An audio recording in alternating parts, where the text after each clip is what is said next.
Assalamualaikum viewers. Today we are going to start down opinion namely a grand bargain by Maleeha Lodhi. एक बहुत बड़ी सौदेबाजी। ठीक है, एक बहुत बड़ी सौदेबाजी होने जा रही है। क्वेश्चन मार्क है यहाँ पर। मलीहा लोधी ने लगाया कि जिस तरह से चाइना ने मिडल ईस्ट में अपना इन्फ्लुएंस कायम किया, ठीक है, और जो रीजनल राइवल्स थे सऊदी अरेबिया और ईरान, उन दोनों के दरमियान जो है वो टाइज करवाए और अपना एक इन्फ्लुएंस कायम कर लिया था, तो उसको काउंटर करने के लिए यूएस जो है वो फिर से जो है वो उभरा है और उसने कोशिश कर रहा है कि किस तरह से वो मिडिल ईस्ट में दोबारा से अपना इन्फ्लुएंस कायम करे और चाइना को जो है वो काउंटर कर ले। ठीक है, तो इसके लिए ही उसने सऊदी अरब और इसराइल के दरमियान टाइज करवाने की भरपूर कोशिश कर रहा है वो। और इसके लिए उसने मजीद ये भी कहा कि फ़लस्तीनियंस को जो है वो राइट्स भी प्रोवाइड कर दिए जाएंगे, उनके मसले को वो जो है वो हल करवाएगा। तो इस तरह से वो काउंटर करने की पूरी कोशिश में है। तो ये एक ग्रैंड बारगेन चल पड़ी है। तो क्या ये ग्रैंड बारगेन आगे मुसलसल वाकई ही कंप्लीट होगी? क्या मसलों के हल निकल सकेंगे? यही सब कुछ हमें इसमें देखने को मिलेगा। और आईआर के पॉइंट ऑफ व्यू से, करंट अफेयर के पॉइंट ऑफ व्यू से, एसएस के पॉइंट ऑफ व्यू से बहुत इंपॉर्टेंट है। हम इसको स्टार्ट करते हैं। When China brokered a historic deal earlier this year that normalized relations between long-time regional rivals Saudi Arabia and Iran, it came as a huge setback and challenge for the Biden's administration. ठीक है, जब China ने ये historic deal करवाई earlier this year, ठीक है, जिसमें इसने नॉर्मलाइज करवाई दोनों के रिलेशन को, जो कि रीजनल राइवल्स थे सऊदी अरब और ईरान, ठीक है, उनके दरमियान जो है टाइज करवा दिए, तो ये चैलेंज बन गया था बाइडेन एडमिनिस्ट्रेशन के लिए। The rapprochement left the US diplomatically marginalised in the Middle East. ठीक है, अब इसकी वजह से, इस रिप्रोचमेंट की वजह से यूएस जो है वो डिप्लोमेटिकली मार्जिनलाइज्ड हो गया था मिडल ईस्ट में, and undermined several of its regional goals, और अंडरमाइन हो गए उसके बहुत से जो रीजनल गोल्स थे। Most notably isolating Iran and normalising relations between Saudi Arabia and Israel, जिनमें से नोटेबली जो हम देखें ज्यादा अहम जो है वो ईरान और की आइसोलेशन और जो नॉर्मलाइजिंग रिलेशन थे सऊदी अरब और इसराइल के, वो मौजूद थे। By playing a mediatory role, the China established itself as a major player and power broker in the Middle East. अब इस तरह का सालसी का किरदार अदा करके चाइना ने खुद को तो एक मेजर प्लेयर बना लिया था इंडिया मिडल ईस्ट के अंदर, मच टू वाशिंगटन डिस्कम्फर्ट, जो कि वाशिंगटन के लिए बहुत ज्यादा डिस्कम्फर्ट था। The US barely concealed its unease with this potentially game changing development. अब यूएस ने इसको खोल दिया है दोबारा से पोटेंशियल के जरिए से, इस गेम चेंजिंग डेवलपमेंट के जरिए, which has already realigned relation among regional states and began to transform the strategic landscape there, जो कि ऑलरेडी जो है वो रीलाइन कर रहा है रिलेशन को और दोबारा से स्ट्रेटेजिक लैंडस्केप में एक चेंज देखने को मिलेगा। Now the Biden administration is trying to get back in the game in the Middle East and contain growing Chinese influence there.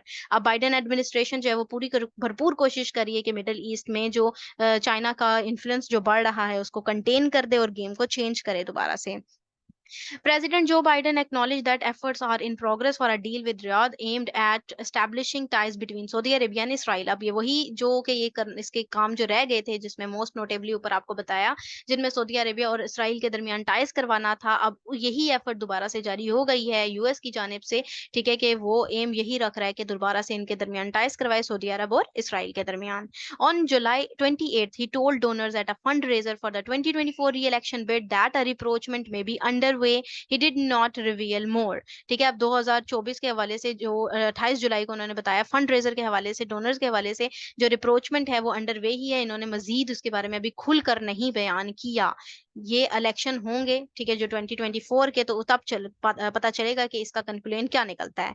However, details about his new plan were disclosed a day earlier in a New York Times op-ed by Thomas Friedman, who had interviewed the president the previous week. अब previous week को जो new York times है, उसमें जो Thomas Friedman उन्होंने जो interview लिया, ठीक है, उसमें उन्होंने बताया कि डिस्क्लोज किया इससे पहले इनके नए आने वाले प्लान को। अकॉर्डिंग टू हिम, उनके according, the Biden administration was considering a big Middle East deal, कि ये दिखाया कि जो बाइडेन एडमिनिस्ट्रेशन थी ना, वो कंसिडर कर रही थी बिग मिडल ईस्ट डील को। This would involve Saudi Arabia normalizing relation with Israel in return for a mutual security pact with the US, जिसके अंदर सऊदी अरब के टाइज शामिल है, नॉर्मलाइजेशन शामिल है, उनके नॉर्मलाइज रिलेशन शामिल है इसराइल के साथ, जिसके रिटर्न में जो है वो म्यूचुअल सिक्योरिटी पैक्ट भी होगा यूएस के साथ।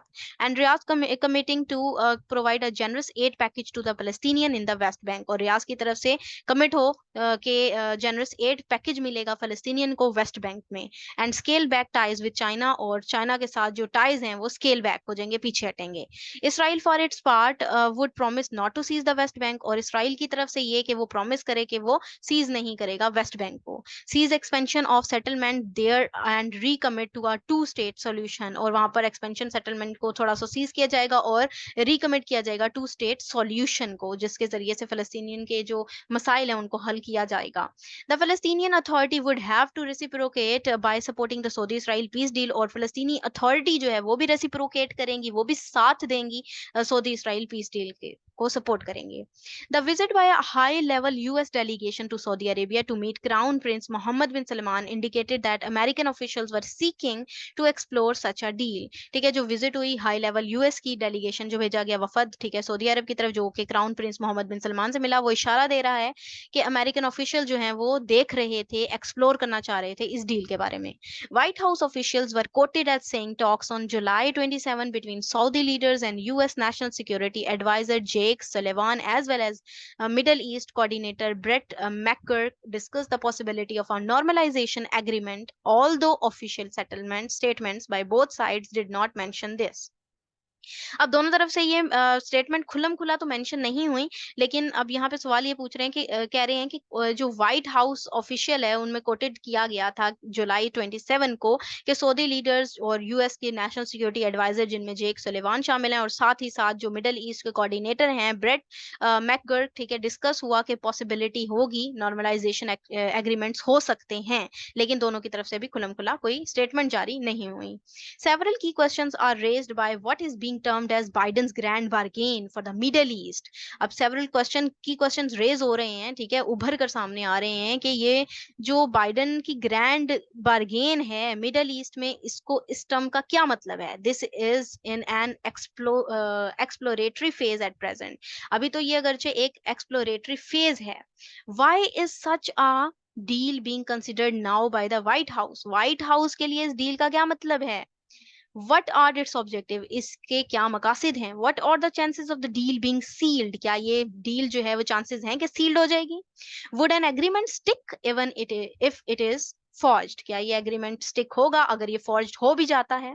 First the question of timing, तो पहला सवाल तो वक्त का है कि वक्त बताएगा।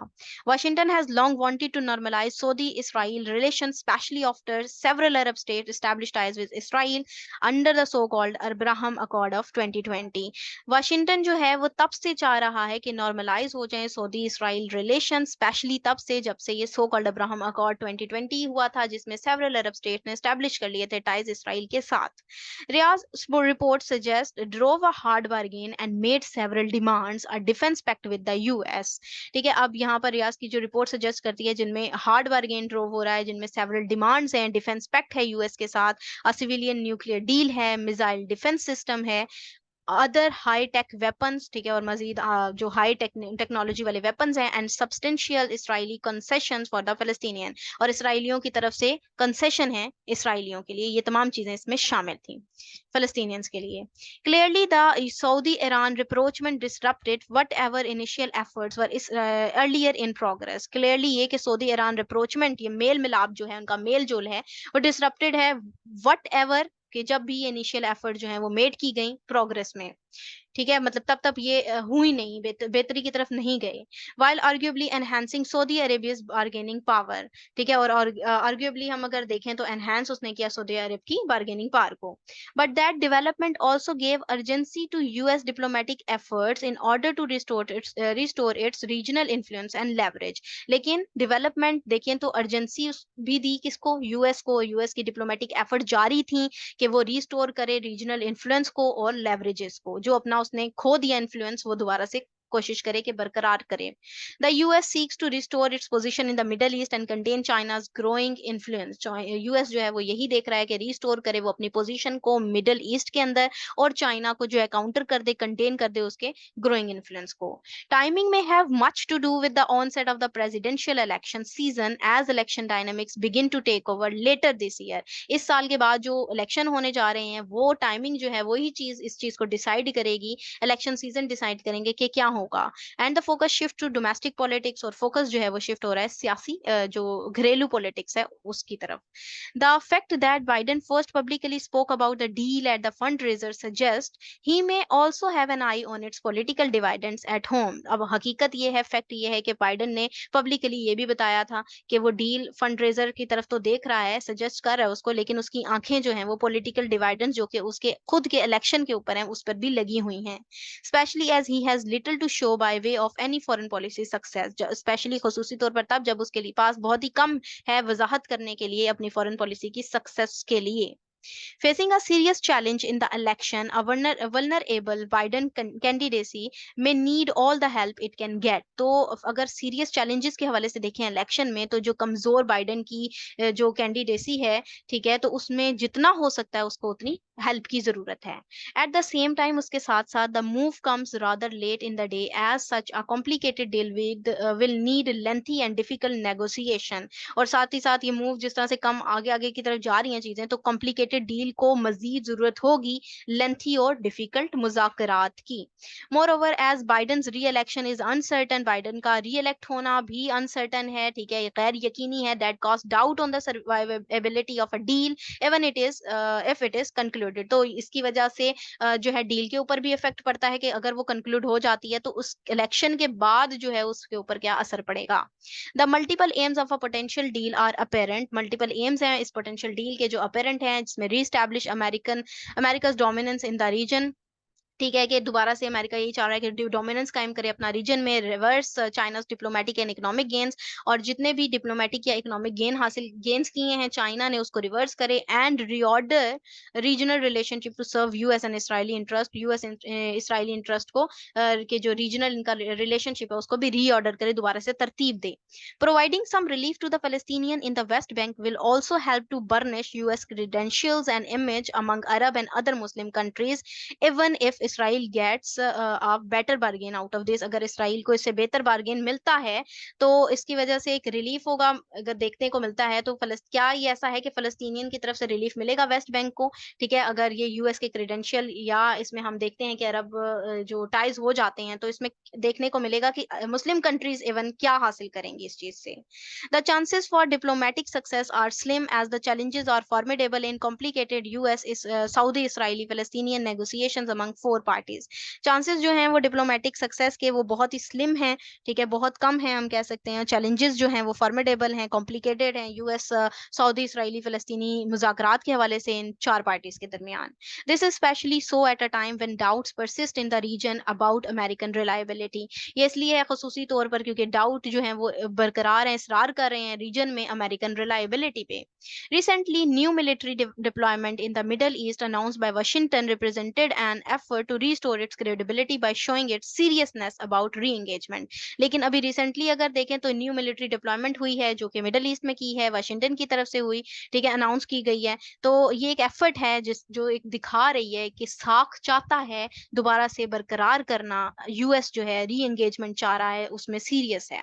Whether the various parties have enough confidence in the US and its ability to implement the deal to make necessary concessions is open to question.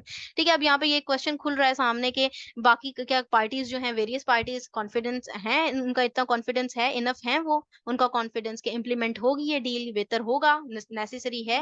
Not least because America is on the cusp of a presidential election. लेकिन least भी नहीं कह सकते क्योंकि America जो है वो एक दहाने पर खड़ा है, कहाँ पर, presidential election के. The Saudi and Israeli governments may want to wait it out to see the outcome of the US presidential race before committing to any deal. तो सऊदी इसराइली गवर्नमेंट अगर देखें तो अब उसका हम देखना चाह रहे हैं कि क्या वो क्या चाहती हैं. प्रेसिडेंशियल रेस भी नजर आ रही है यूएस की इस डील के हवाले से, अगर वो कमिट हो भी जाती है, लेकिन उसके बाद वही बात है कि नतीजा क्या होगा ये देखना है. Both have had troubled relation with the Biden administration in recent year. दोनों के ही ताल्लुकात बाइडन एडमिनिस्ट्रेशन के साथ रिसेंट ईयर में जो है वो ट्रबल्ड ही रहे हैं, ठीक है, अच्छे नहीं रहे. Some foreign policy experts and former US officials see the grand bargain idea as a non starter or far fetched, while Friedman described it as a long shot at best. ठीक है, बहुत से फॉरेन पॉलिसी के experts और जो farmer US officials हैं वो इस चीज को ग्रैंड बार्गेन को जो है एक नॉन स्टार्टर के तौर पर देख रहे हैं, या फॉर फेच्ड के तौर पे देख रहे हैं, यानी कि बहुत अभी दूर है। ठीक है, हमें बहुत कशीदगी देखने को मिल रही है। लॉन्ग शॉट भी इसको करार दिया गया है। ठीक है, फ्राइडमैन ने इसको करार दिया है, the Saudis, Israeli as well as the Palestinians would have to make fundamental politically tough concessions for negotiation to make headway। तो सऊदीज की तरफ से देखें, इसराइलीज की तरफ से देखें, या फलस्तीनियंस की तरफ से देखें, तो मजीद ये एक टफ कंसेशन ही है मुज़ाकरात के लिए, सबके लिए। Whether the US still has sufficient leverage with all of them to secure this concession is doubtful। तो अब ये है कि whether ये US जो है वो still sufficient है रहा leverage के तौर पर, या सिक्योर है इसमें ये चीज या नहीं है, इसमें अभी भी शक व शुबात पाए जाते हैं। Israel's national security advisor has said the road to such a deal was still too long। तो यहाँ पर यही है कि इसराइल के नेशनल सिक्योरिटी एडवाइजर ने जो कहा कि ये जो एक सड़क है ना इस नेगोशिएशन की तरफ या इस डील की तरफ, तो ये अभी भी बहुत लंबी है। while the government far right ministers voiced opposition to any concession to the Palestinian। जब तक के एक प्रॉपर आवाज नहीं उठाई जाती, अपोजिशन की तरफ से भी नहीं देखा जाता कि फलस्तीनियन भी इस हवाले से क्या कह रहे हैं, then there is the US Congress where Republicans would hardly favor a defense pact with Riyadh। ठीक है, और यूएस कांग्रेस के भी कुछ ही रिपब्लिकन्स हम कह सकते हैं जहाँ रिपब्लिकन्स भी मौजूद हैं। ठीक है, हार्डली जो है वो फेवर कर रहे हैं इस डिफेंस पैक्ट को रियाज के साथ। And democrat seem unlikely to agree to a deal that does not guarantee a two state solution and adequately protect Palestinian right. क्योंकि इसकी चीज की कोई गारंटी नहीं है जमहूरियत की भी, या ये टू स्टेट सोल्यूशन की, कि क्या ये वाकई ही काफी होगा प्रोटेक्ट करने के लिए फलस्तीनियंस के राइट को। All this makes the chances of progress towards an agreement a remote possibility. तो ये तमाम चीजें एक प्रोग्रेस भी दे रही हैं, चांसेस बढ़ा भी रही हैं कि एग्रीमेंट की तरफ पॉसिबिलिटी भी है। But like politics, diplomacy is the art of possible. लेकिन सियासत की तरह ही डिप्लोमेसी भी एक आर्ट ऑफ पॉसिबिलिटी है, यानी कि पॉसिबल होगा या नहीं होगा, सर्टेनिटी उसमें इतनी ज्यादा मौजूद नहीं है। तो ये देखते हैं आगे चल करके इसका क्या नतीजा अखज होता है। ये था इसका एनालिसिस, और ये अगर आप लोगों को ये पसंद आया तो काइंडली इसको लाइक कीजिएगा, शेयर कीजिएगा। Thank you very much. Allah Hafiz.